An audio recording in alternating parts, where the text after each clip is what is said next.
जी रानी साहब, कहाँ कहाँ अभी क्षेत्र में आप लोग गए हैं और दौरे किए हैं? जी अभी जैसे कुछ नगर के कुछ गांव है, लवकुश नगर अभी पूरा हमारा मतलब लवकुश नगर, राजनगर तीनों जगह में चल रहे हैं। और चूँकि बीच बीच में जनता के अचानक से आ जाते हैं कि भाई आप यहाँ आ जाइए, तो कई बार हमें दौरे छोड़कर भी बीच बीच में जाना पड़ता है। फिलहाल अभी खजुराहो का कर रहे हैं, कल गंज का किया था हमने, और आज खजुराहो का 10 नंबर वार्ड, 11 नंबर वार्ड का कुछ हिस्सा, और 12 और 15 का कुछ हिस्सा आज खजुराहो नगर परिषद का है। भाजपा प्रत्याशी आरोप लगाते हैं कि तानाशाही यहाँ पे हावी है, क्षेत्र में गए वो निकलते नहीं हैं, इस पर क्या कहेंगे? देखिए, पहली बात तो मैं आरोपों की जहाँ तक बात करूँगी तो आपको फील्ड पर ये चीज़ दिखाई देगी। लोग बेझिझक आकर जब हमें गले लगाते हैं तो मुझे ऐसी कोई चीज़ नज़र नहीं आती है, शायद सामने वालों को भी नहीं आती है। और यहाँ तक कि महिलाएं अपनी शायद दूसरे प्रत्याशियों से तो वो अपनी बात कहती ही नहीं है, और मुझसे तो मतलब वो कई बार कहते रानी साहब आप तो हमारी अपनी है, इसलिए आपसे तो हम लड़ सकते हैं। आप बताइए, किसी भी समस्या का क्या ये प्रतीक है कि जब लोग इनसे कह रहे हैं कि हम आपसे लड़ेंगे और आप इससे लड़कर हक से हम आपको चीज़ देंगे? कुछ समस्याएं बताती हैं कई बार। मतलब हम लोग को दौरे में टाइम इसलिए लग जाता है क्योंकि लोग घेर कर खड़े होते हैं। घेर कर कैसे? सामंतशाही में तो डर होता है, और वो डर आपको कहीं भी लोगों को दिखाई नहीं दे रहा। आप अपनी टक्कर किससे मांगती हैं, बहुजन समाज पार्टी या भाजपा? जी, मैं टक्कर फिलहाल भाजपा की उन नीतियों के खिलाफ है मेरी। और मैं जहाँ तक रही बात प्रत्याशियों की, तो प्रत्याशियों का उनका अपनी सोच है, उनकी विचारधारा है। मेरी जो टक्कर है उनकी विचारधारा से है, क्योंकि ये हमारी जनता है, हमारे अपने लोग हैं, और हम लोग का ये सोचना होता है कि भाई यहाँ शांति स्थापित रहे, लोग स्वतंत्र होकर अपनी बात रख सकें।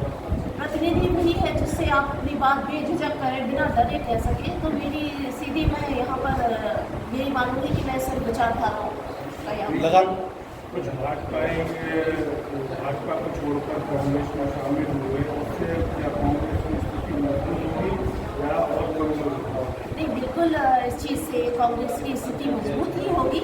और जो लोग आए हैं उनका मैं बहुत बहुत स्वागत करती हूँ, क्योंकि वो लोग भी परेशान होकर आए हैं, भाजपा की उन नीतियों के कारण परेशान होकर आए हैं, जिससे उन्हें या तो सम्मान नहीं मिला, या उनकी उपेक्षा की गई, या जनता की उपेक्षा की गई। क्योंकि जब एक जनप्रतिनिधि या कोई भी व्यक्ति जनता के बीच में जाता है तो उससे जनता की उपेक्षा होती है, और जब वो उपेक्षाएं पूरी नहीं कर पाता है तो एक जो सच्चा प्रतिनिधि होता है वो दुखी होता है।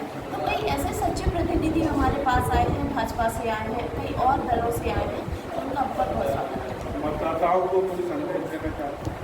जी, मतदाताओं को मैं सभी को हाथ जोड़कर सभी से राम राम कहना चाहती हूँ। और मेरे राजनगर के सभी मतदाता मेरे परिवार के सदस्य के समान हैं।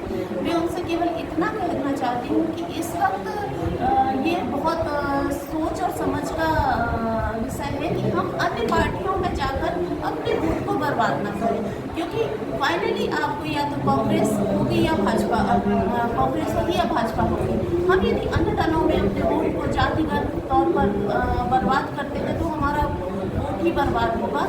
और इस वक्त बहुत सोच समझ कर फैसला लें। कांग्रेस की सरकार आने वाली है, हमारे कमलनाथ जी की जो नीतियां हैं वो बहुत ही जनहितैषी हैं। 18 साल से जो उन्होंने पीड़ा सही है उसका अब अंत होने वाला है, और कांग्रेस की सरकार बनने वाली है। तो मेरा सभी से निवेदन है कि कांग्रेस का साथ दें, अपने लिए वोट करें, अपनी प्रगति के लिए वोट करें, अपने उत्थान के लिए वोट करें। कांग्रेस की सरकार जैसे आप बता रही हैं आने वाली है जी, तो आप भी विजयी रथ पर सवार है, इस बार विजयी होते हैं तो क्या मंत्री बनाए जाने की उम्मीद है? देखिए, ये पार्टी का निर्णय है, हम लोग पार्टी के कार्यकर्ता हैं। मैं अपने आप को एक छोटा सा कार्यकर्ता मानती हूँ पार्टी का, और पार्टी क्या निर्णय लेती है ये पार्टी के बड़े नेता, हम लोग पार्टी के बड़े नेता और शीर्ष के नेता तय करते हैं। ये हम लोग तय नहीं करते, हम लोग केवल अपना काम करते हैं, जनता की सेवा करते हैं। जो भी निर्णय होगा वो जनता के हित में होगा, और यदि जनता ने ऐसी कोई बात रखी है तो मुझे लगता है कांग्रेस पार्टी इस पर चलना चाहती है।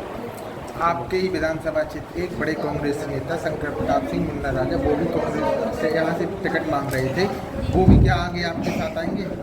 जी, ये तो सवाल आपको उनसे पूछना चाहिए, ये मैं कैसे बता सकती हूँ। आपके पार्टी का मामला है? जी, मेरे पार्टी का मामला है, लेकिन देखिए कुछ चीज़ें व्यक्तिगत भी होती हैं, कुछ महत्वाकांक्षाएं भी होती हैं लोगों की। कभी भी लोग अपनी महत्वाकांक्षाओं के लिए अपनी पार्टी को पीछे छोड़ देते हैं।